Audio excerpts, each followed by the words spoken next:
자, 12회 문제 보겠습니다. 1번.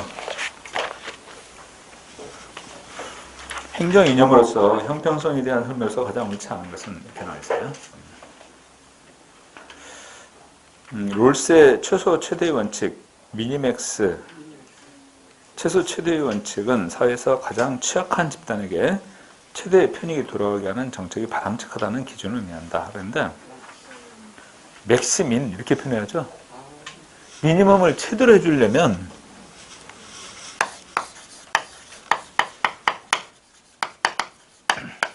미니멈을 최대로 해준다 해서 맥시민 이렇게 표현해야 돼요.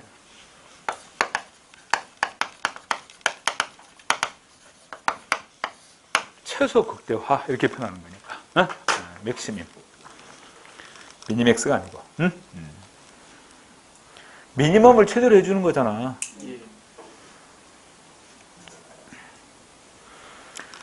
그래서 가장 취약한 집단에게 최대의 편익이 돌아가게 하는 정책이 바람직하다. 이런 방식을 통해서. 두 번째, 인간의 기본 욕구 충족과 최소한의 평등 확보 측면에서 욕구 이론은 수평적 형평에 대한 유용한 기준을 제시하게 된다. 욕구 이론에 관한 것은 수평적 형평에 대한 유용한 기준을 제시한다.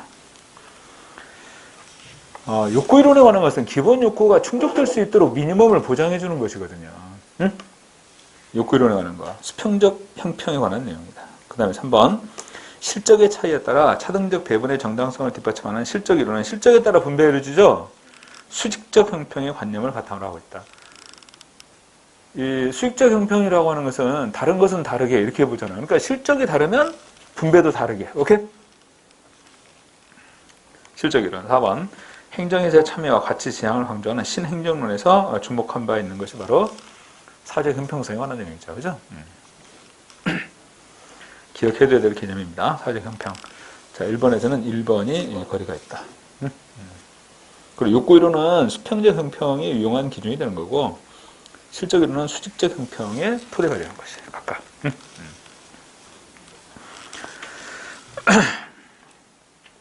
그리고 이제 형평성하고 연관돼서 이해될 수 있는 개념이 바로 정의론에 관한 거죠. 정의론에 관한 거. 롤스의 정의론. 뒤에 문제 나오니까 그 문제 풀면서 또 설명을 해드릴게요. 2번. 로즈 등을 중심으로 논의된 정책 네트워크 모형의 특징으로서 가장 옳지 않은가. 정책 네트워크 유형에는 크게 세 가지가 있습니다.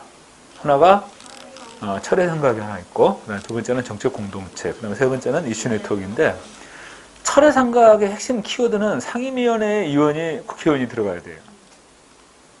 철회 생각에서는. 정책 공동체에서는 전문가가 핵심적인 역할을 합니다. 이슈 네트워크는요, 다양한 이해관계가 있는 사람들이 참여하는 거예요. 그 이슈와 이해관계가 있는 사람들. 오케이? 1번, 정책 공동체는 비교적 폐쇄적이고 안정적이며 지속적인 네트워크이다.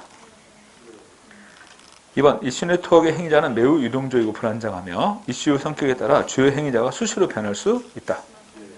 맞죠? 3번, 정책 네트워크를 구성하는 행위자들 간의 관계 형성 동기는 소유 자원의 상호 의존성에 기인하는 것이다. 상호 의존성, 이걸 바탕으로 해서 여기에 이제 참여한다는 거죠. 구성원들이. 4번, 정책 네트워크를 통한 정책의 산출은 처음 의도한 정책 내용과 유사하며 정책 산출에 대한 예측이 용이하다. 정책 공동체는요, 예측이 용이해요. 아셨어요? 어느 정도? 그렇지만 이슈 네트워크는 이 정책 산출에 대한 예측이 어렵습니다. 이슈 네트워크 같은 경우는. 그렇지만 왜냐하면 이 정책 공동체의 구성원들은 상호 협력적 관계이기 때문에 그런 거죠. 그렇지만 이슈 네트워크는 어때요? 구성원들 간에 상호 대립적이에요. 네거티브 썸 게임 이렇게 표현했잖아. 그러다 보니까 이러한 정책 산출에 대한 예측이 어려운 거예요. 이게. 정책 공동체는 정책 산출에 대한 예측이 용이하지만 이슈 네트워크는 예측이 곤란하다. 자, 2번에서 옳지 않은 것 이렇게 표현한다면 정답은 4번입니다. 여러분들 특히 또 정책 공동체하고 이슈 네트워크 비교하는 거 박스로 이렇게 정리해놨잖아요. 그럼 한 번씩 정리하고 읽어보고 이렇게 하는 게 필요하죠. 자, 3번. 부정청탁 및 금품 등 수수 금지에 관한 법률 및 동법 시행령에 규정된 내용 가운데 가장 옳지 않은 거. 1번.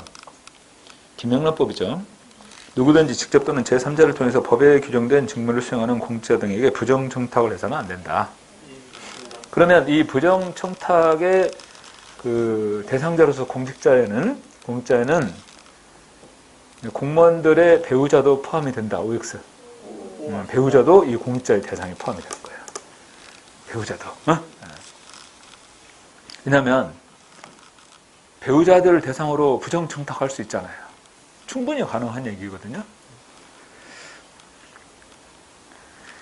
두 번째, 공직자 등이 직무와 관련해서 1회 100만 원 이하의 금품을 수수하는 경우에 형사처벌할 수 있다. OX. 그래요? 3번 넘어가 볼까요? 이 법의 적용 대상은 언론사 임직원은 물론이고 그 배우자를 포함한다. 맞습니다. 언론사 임직원, 부정청탁 대상에 해당되는 공직자예요. 사립학교 교직원도 마찬가지예요. 그 교직원들 다 포함이 됩니다. 그 다음에 배우자도 포함되고. 4번. 경조사비는 축의금, 조의금은 5만 원. 축의금, 조의금을 대신하는 화환이나 조화는 10만 원까지 가능합니다. 오케이? 네. 음식물은 얼마? 3만 원. 3만 원이야. 네. 삼식이라고 그랬어요. 3번은 여러분들 2번이 틀렸어요. 왜 2번이 왜 틀렸습니까?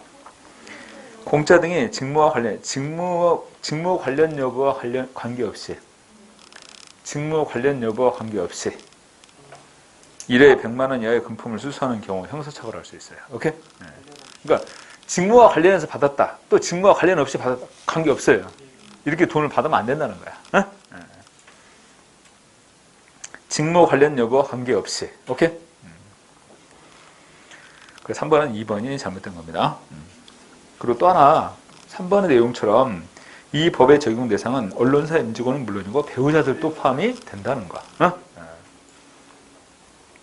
음식물은 3만 원까지예요. 자, 4번 볼까요? 라셀의 정책 지향의 내용에 대한 설명에서 가장 옳지 않은 거 이렇게 나왔습니다.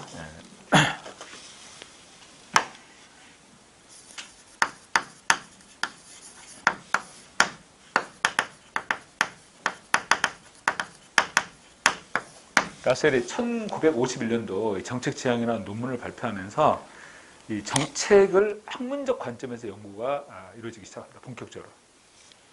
근데 이 라셀의 정책 지향에 보면 정책의 과정에 보면 이렇게 나오죠. 첫 번째 뭐가 나오냐면 정책 의제 설정 이게 첫 번째 나오고 자 정책 의제 설정한 다음에 목표가 수립되죠. 목표가 수립되면 그 다음에 뭐가 이루어져요? 정책에 대한 분석 그 다음에 정책 결정이 되면 그 결정된 정책을 집행하고 그 다음에 평가가 이루어지잖아. 그리고 평가된 내용이 다시 이쪽으로 피드백이 되는 이런 과정이 있다. 이렇게 볼 수 있단 말이야. 그럼 여기서요. 정책 의제 설정, 정책 결정, 정책 집행 이 세 가지는 정책에 관한 요 내용이 거기 표현되어 있는 것처럼 정책 과정에 관한 지식으로 이해될 수 있는 세 가지예요. 아시겠어요? 이 세 가지가 정책 의제 설정, 정책 결정, 집행 세 가지는 정책 과정에 관한 지식이다. 오케이? 네. 정책 분석하고 정책 평가 나와 있죠? 이건 정책 과정에 필요한 지식이에요. 정책 과정에 필요한 지식. 정책 분석하고 평가는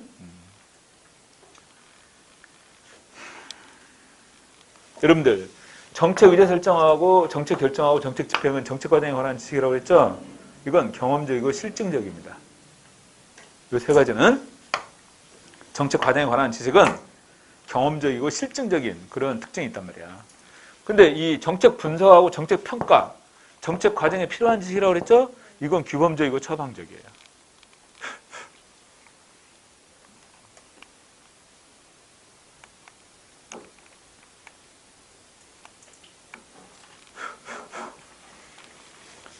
정책 분석하고 정책 평가에 관한 것은 규범적이고 처방적인 그런 특성을 나타낸다.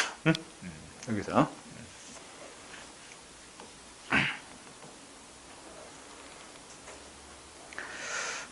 자, 여기서 옳지 않은 것인데 라셀의 정책 지향에서 1번 정책학은 사회 문제 해결을 지향해야 된다. 정책학은 처방적이잖아요. 그죠? 두 번째, 정책 과정에 관한 지식은 기본적 처방적 지식을 의미한다. 경험적이고 실증적인 지식입니다. 3번, 정책적인 의사결정은 사회적 과정의 부분에 해당한다고 본다. 4번, 다양한 연구방법의 사용을 장려하고 있다. 2번이 틀렸어요.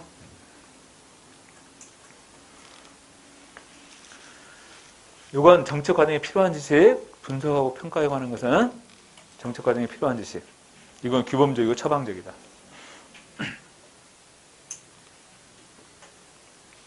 4번의 정답은 2번입니다. 응? 자, 5번.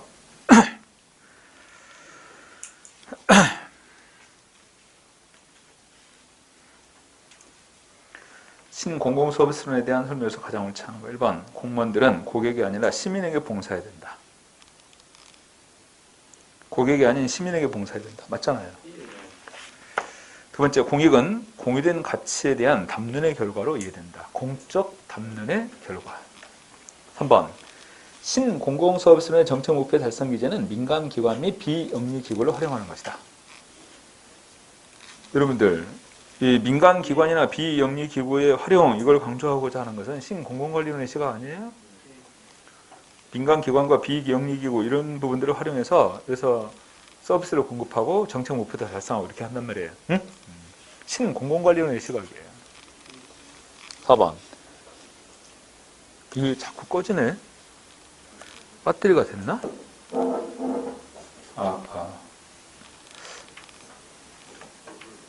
이게 충전한 건가? 이거? 그러면 이거 건전지를 자주 갈아 끼워야 되네. 그러면? 그런 상황이야? 지금 얘 빨간불이 들어와 있어요. 원래 녹색이